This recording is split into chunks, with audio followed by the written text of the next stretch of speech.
नमस्कार, आप सभी का स्वागत है जस्टी अल्फाज द्वारा आयोजित कार्यक्रम जश्न अल्फाज में। आशा करते हैं कि आप सभी हमारी शाम को हमेशा याद रखेंगे।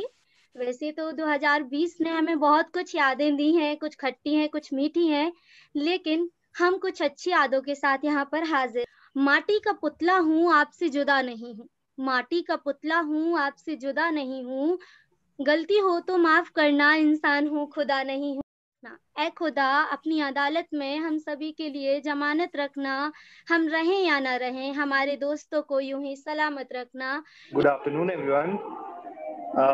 काफी लोग हैं यहाँ पे, लगभग मैं देख रहा हूँ 40 लोग हैं, और वो भी आज 31 की शाम को आज इतने लोग आ गए हैं, तो ये एक अचीवमेंट है ऑर्गेनाइजर का। मुझे एक शेर याद आता है अपना ही कि नए चेहरे आने महफिलों में, लगता है अब खुशियां खाली करने का वक्त आ गया है।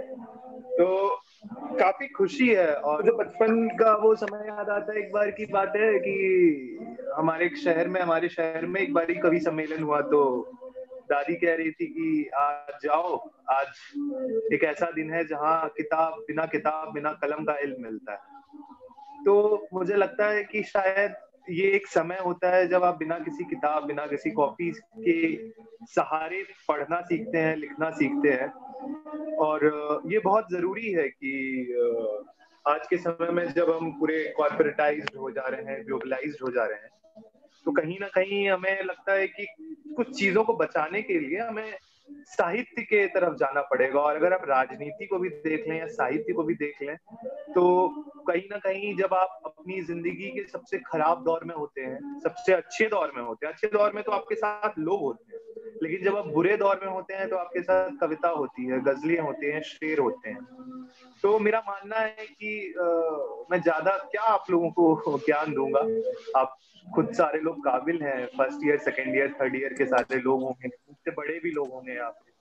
तो कुछ कहने का विशेष है नहीं गुरु, बस इतना कहना है कि यहाँ आप लोग लिखते रहें। और एक बहुत इंपॉर्टेंट सी बात है जो लाइक ओवर द टाइम मैंने एक्सपीरियंस किया है, और मुझे लगता है कि शायद मुझे आप पर्सपेक्टिव आप लोगों का अपना हो सकता है, बट मेरे को लगता है कि शायद हमें लगता है थोड़ा और मंझने की जरूरत है, मुझे भी खुद और जो लोग लिख रहे हैं आज के समय में। क्योंकि आज व्यूज की होड़ चली है, आज चला है लाइक्स का होड़ कि आपके शेरों पे, आपकी गजलों पे कितने लोग आपको रिप्लाई करते हैं। तो आप मतलब कहीं से दिल टूट के आया है, कहीं आप थोड़े नाराज हुए, आपने 2 गजल लिख दी, 4 शेर लिख दिए।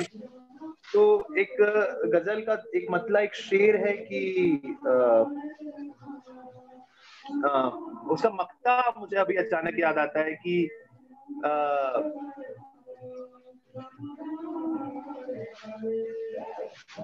ऐसे कुछ है कि प्यादे होकर शाहों वाली आबादी में रहता हूँ, और मक्ता ये है कि 4 किताबें पास नहीं और 100 गजलें दे भी मारी, अब के लिखने वाले जाने किस जल्दी में रहते हैं।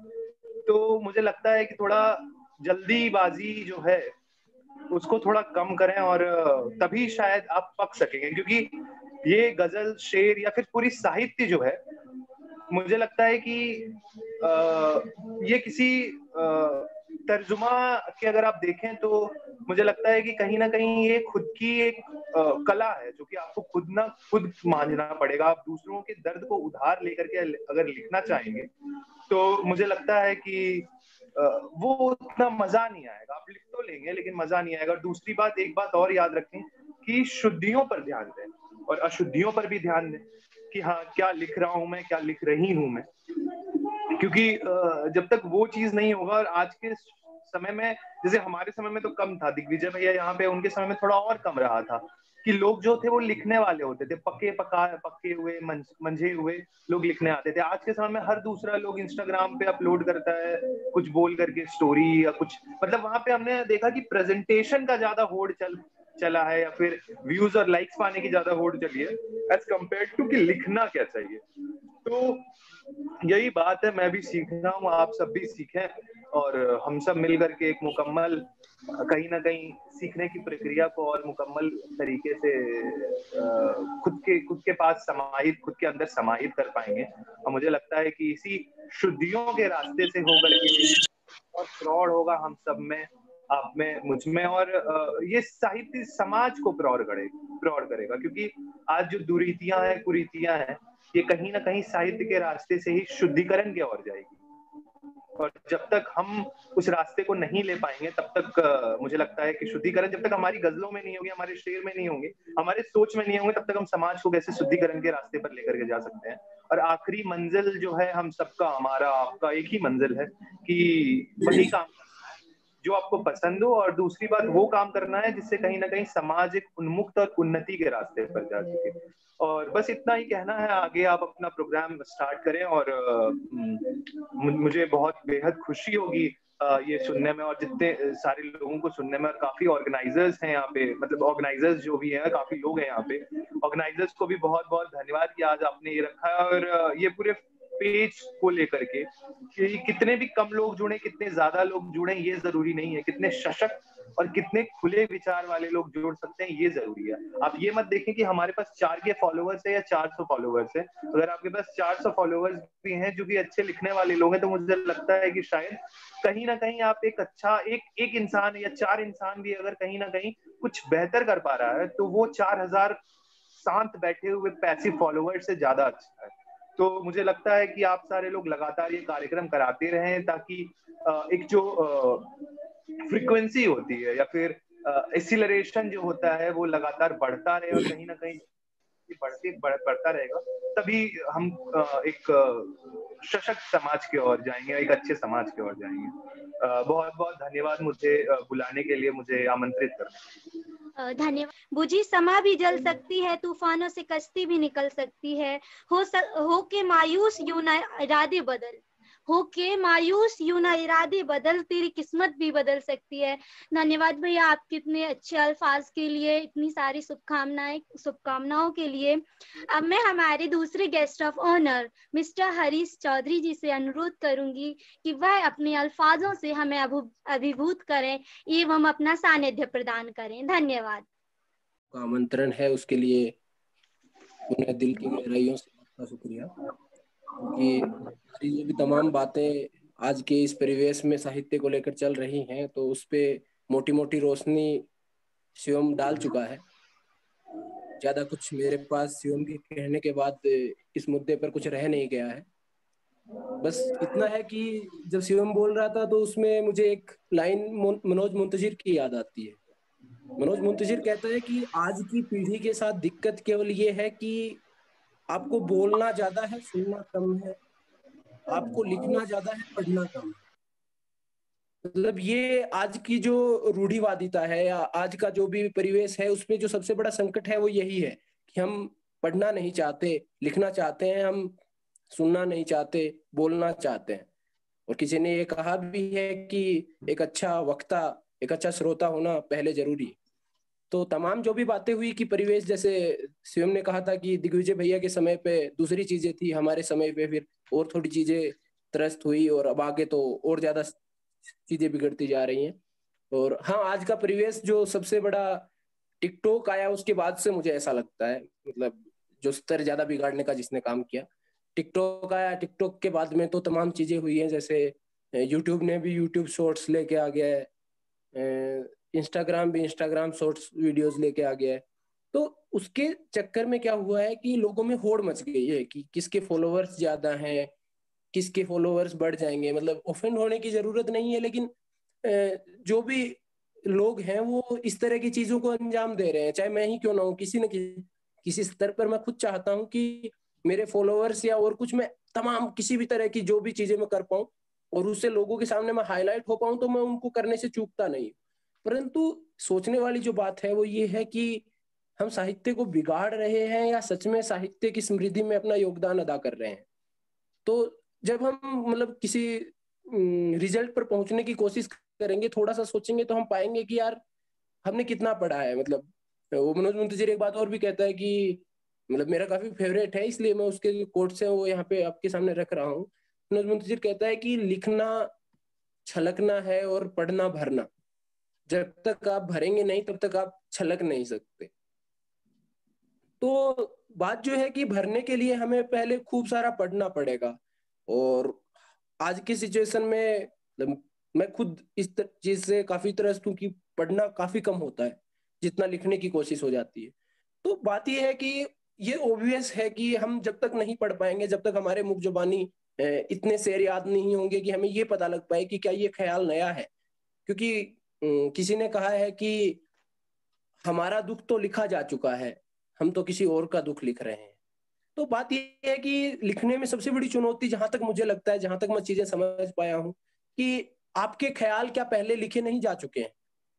क्योंकि बहुत सी चीजें हैं जो आप पढ़ेंगे तो आप पाएंगे कि यार सबसे बड़ा साहित्य के अंदर समृद्धि वाली या सबसे अच्छी लगने वाली चीज क्या होती है कि हमें ऐसा महसूस होता है कि ये मेरे ही मन की बात है, ये जो मैं सोचता हूँ वही लिखा गया है। यानी कि ख्यालात जो है वो समय के साथ भी स्थिर रहते हैं, ख्यालात में ज्यादा परिवर्तन नहीं आता है। बस ये है कि जो भी हमारे जीवन जीने का स्तर है या जीवन की परिस्थितियां हैं वो चेंज होती रहती हैं। तो ऐसे में जब हम ज्यादा पढ़ेंगे नहीं तो कल को हमारे ऊपर ये लांछन भी लगेंगे कि आपने तो उनकी कॉपी कर दी है। जबकि हमें ये इस बात से दुख भी होता है। अभी एक मेरा दोस्त है तो उसने कुछ लिखा और एक अच्छा खासा नाम है, तो उससे कुछ चीजें मिलती थी। उसने हालांकि कॉपी नहीं भी की, लेकिन ऑडियंस की वजह से उसको ये सुनना पड़ा कि तुमने कॉपी की है। तो जब तक हम नहीं पढ़ेंगे हम इस चीज से भी अवेयर नहीं हो पाएंगे। और रही बात परफेक्शन, तो परफेक्शन वैसे तो एक आइडियल सिचुएशन है, लेकिन चाहे मैं हूँ, चाहे शिवम हो, चाहे और कोई हो, हम तो खुद एक अभी प्यादे हैं, मतलब बढ़ने की उम्र में ही है, जस्ट ग्रेजुएशन कंप्लीट हो गया है। तो क्या है, ठीक है, आप हमसे भी थोड़ा मतलब कम एक्सपीरियंस वाले हैं, बस इतना ही फर्क है, बाकी हम एक ही दूरे पे खड़े हैं। तो मुझे ऐसा लगता है कि हम पढ़ते हुए, और जिस तरह का आपने ऑर्गेनाइज किया है प्रोग्राम, सीता का मेरे पास फोन आया था, तो जो तुमने एक लाइन कही थी सीता की, क्या फॉलोअर्स वगैरह ये मैंडेटरी है कि किसी को बुलाने के लिए या किसी भी तरह से, हाँ तो भैया, बिलीव एक्चुअली करो कि अगर क्वालिटी वाले लोग हैं, अगर क्वालिटी वाले लोग हैं, अगर वास्तव में अपने कंधों को उन्होंने इस तरह से तैयार किया है कि हाँ हमारी जिम्मेदारी है, भले हम कम है लेकिन बोझ उठाने के लिए हम तैयार हैं। तो मतलब सबसे बड़ी चीज क्या होती है, ईमानदारी, कि आप अपने से ईमानदारी रखें, आप जिससे भी रिश्ता रखना चाहते हैं उससे ईमानदारी रखें। तो इसी तरह से अगर आप साहित्य के साथ भी रिश्ता रखना चाहते हैं तो मुझे ऐसा लगता है कि साहित्य के साथ भी आपकी ईमानदारी जरूरी है। बाकी फिजूल हरकतों की वजह से तो हम हो सकता है चार लोगों के बीच में हाईलाइट हो जाएं, लेकिन एटलीस्ट मुकाम तो दर्ज नहीं करा पाएंगे। तो पुनः सभी को बहुत बहुत शुक्रिया सुनने के लिए और आपके इस आमंत्रण के लिए। आपको बहुत बहुत बधाइयाँ। और इस तरह के जो भी आप कार्यक्रम है, मैं उम्मीद करूंगा कि समय समय पर आप करवाते रहें और इस तरह से मैं भी रूबरू हो पाऊँ। कुछ लोग यहाँ पर मेरे जानने वाले हैं, कुछ सीनियर्स हैं, कुछ जूनियर्स हैं और कुछ अननोन भी हैं। तो मैं उम्मीद करूंगा कि सबसे बात की जाए। और रही आप सभी को बहुत बहुत शुक्रिया। और बात कुछ सुनाने की करूं तो मैं वो एक शेर है इस्माइल राहत साहब का कि आप में बात ऐसी भी क्या रखी है। मतलब जो मैं ये इसलिए सुना रहा हूं कि मुझे लगता है ये हर किसी के दिल को छूते हुए जाएगी लाइन। आपने सभी ने सुना भी होगा कि बात आप में ऐसी भी क्या रखी है, एक दीवाने ने दुनिया सर पर उठा रखी है, और इत्तेफाकन वाह कहीं मिल जाए तो कहना उससे, तेरे शायर ने बड़ी धूम मचा रखी है, तेरे वाह शायर ने बड़ी धूम मचा रखी वाह। है। और चूंकि अभी हर्ष जो यहाँ पे तुम्हारे साथ जुड़ा हुआ है, तो हर्ष का एक पर्सनल अनुरोध था कि भैया एक आप मेरे कहे हुए पे जब खत्म करें तो उससे पहले एक सुना दीजिएगा। तो मैं आप सभी की अनुमति से आपके सामने रख रहा हूँ। शब्दों का लिहाज रखिएगा कि यूं ही नहीं हमने ये गुजारिशों के महल सजाए हैं, यूं ही नहीं हमने ये गुजारिशों के महल सजाए हैं, हर सुबह की फरमाइश ने हर शाम नतीजे पाए हैं। कि यूं ही नहीं हमने ये गुजारिशों के महल सजाए हैं, हर सुबह की फरमाइश ने हर शाम नतीजे पाए हैं। और जब से नाप बराबर हुआ पिताजी ने जूते खरीदना छोड़ दिया। आप समझते हैं ये नतीजे मेरे संघर्षों से आए हैं, ये नतीजे मेरे संघर्षों से आए। मुझे जहर से कड़वा तेरा गुमान लगता है, और तुम जैसे फरेबी जिंदा हैं तो जमाना शमशान लगता है। तुम जब चाहो रिश्ता जोड़ो, जब चाहो तोड़ दोगे, तुम जब चाहो रिश्ता जोड़ो, जब चाहो तोड़ दोगे, तुम्हें क्या दिल हमारा किराए का मकान लगता है। वाह भैया तुम्हें वाह। क्या दिल हमारा किराए का मकान लगता है, और किसी की मेहनत किसी का मान लगता है। मकान बनाना मियाँ तुम्हें आसान लगता है, कि किसी की मेहनत किसी का मान लगता है। मकान बनाना मियाँ तुम्हें आसान लगता है, और बड़ी मन्नतों से माँ ने पाया है मुझे। तुम यूं बिखेर दोगी तुम्हें आसान लगता है, तुम्हें वाह आसान लगता है। वाह। और रो का जादू अब उतना भारी है क्या। मतलब एक बार एक चेहरा होता है, मुझे लगता है हर किसी की जिंदगी में। मैं आपसे एक व्यक्तिगत अनुरोध करता हूँ कि जस्ट एक सेकंड के लिए आप पल के झपका के वो चेहरा आपके सामने अगर आ जाए, तो मतलब आप ज्यादा नजदीकी तक पहुंच पाएंगे। मुझे ऐसा लगता है कि तेरी नजरों का जादू अब उतना भारी है क्या, दिलों से खेलना तेरा अब भी जारी है क्या। कि तेरी नजरों का जादू अब उतना भारी है क्या, दिलों से खेलना तेरा अब भी जारी है क्या। और उसकी गली से गुजरूं तो नजरें छत पर चली जाती हैं, उसकी गली से गुजरूं तो नजरें छत पर चली जाती हैं। ए खुदा मुझे ये नई बीमारी है क्या, ए खुदा मुझे ये नई बीमारी है क्या। अपनी बातों को विराम देता हूँ। पुनः आप सभी को बहुत बहुत शुभकामनाएं। जिंदाबाद जी, जिंदाबाद। आप बहुत सभी अच्छा, को मतलब सुनने के लिए बहुत बहुत अच्छे भैया, बहुत शुक्रिया बढ़िया। भैया। बहुत शुक्रिया। चलिए आप अपना कार्यक्रम आगे बढ़ाइए। ऋषि भाई, मेरी एक शुभकामनाएं। फरमाइश हमारी भी पूरी कर दीजिए फिर। जी हार्दिक जी बताइए। मेरे मरने के बाद मुझसे आओगी क्या, हाँ 4 लाइन हार्दिक। हमारी फरमाइश है सभी की, तो सुनाइएगा जरूर। क्योंकि सबसे ज्यादा पसंदीदा अगर कुछ पंक्तियां हैं तो हरीश भाई की मेरे मरने के बाद मुझसे आओगी क्या यही है, और हमेशा मैं पढ़ता रहता हूँ उन्हीं को। अरे बिल्कुल हार्दिक भाई, हरीश हार्दिक। भाई पूरी करेंगे आपकी फरमाइश। नहीं बहुत करेंगे तो शुक्रिया, छोड़ेंगे भी नहीं ना हर्ष भाई। बहुत शुक्रिया। मैं सुनाऊंगा, बिल्कुल सुनाऊंगा, लेकिन उससे पहले मैं आप सभी को सुन लेता हूँ, क्योंकि मैंने काफी समय ले लिया है। और अंत में अगर समय बचता है तो मैं जरूर सुनाऊंगा। मैं यही हूँ, आप मुझे बता दीजिएगा। उससे पहले मैं चाहूंगा कि आप सभी लोगों की भी तमाम चीजें सुन ली जाए। तो जी बिल्कुल। चलता रहूंगा मंजिल की ओर, चलने में माहिर बन जाऊंगा। या तो मंजिल मिल जाएगी या अच्छा मुसाफिर बन जाऊंगा। या तो मंजिल मिल जाएगी या तो अच्छा मुसाफिर बन जाऊंगा। धन्यवाद।